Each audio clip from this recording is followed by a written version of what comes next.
women already make up a significant portion of the gaming market, and this should be further promoted. And in this context, just an example, I like that for the new Clash Royale banners, Supercell engaged a really good female artist for the designs, and I don't think that any man could have done a better job.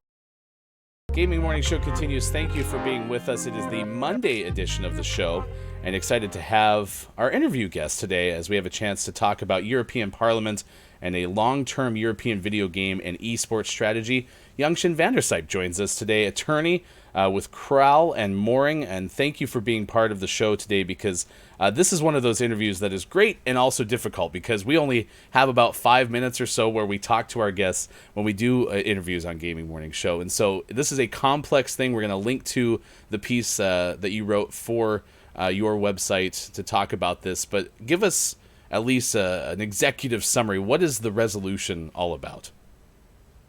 Well, the resolution calls for a long-term European video game and esports strategy. And with this resolution, the European Parliament wants to encourage the other European institutions to acknowledge the value of the gaming ecosystem as a major cultural and creative industry with strong potential and strong potential for further growth and innovation.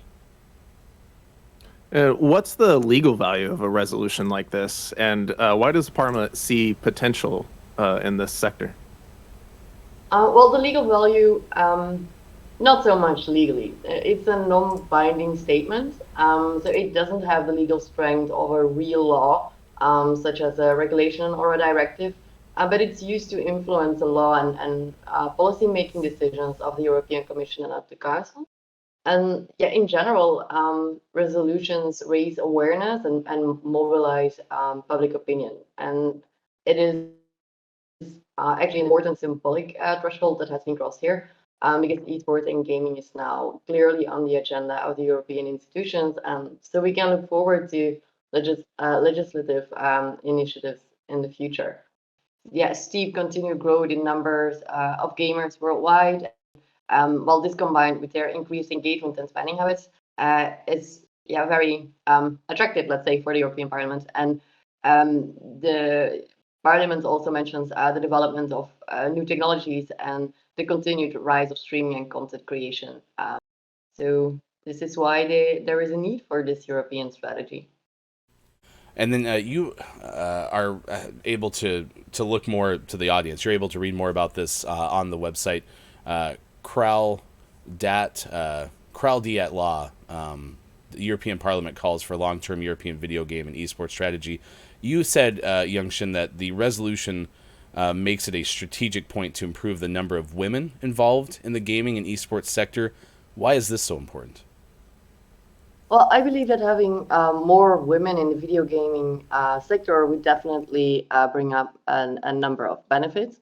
But the sector is strongly increasing and reaching more and more people, and so also women, and this should also be women.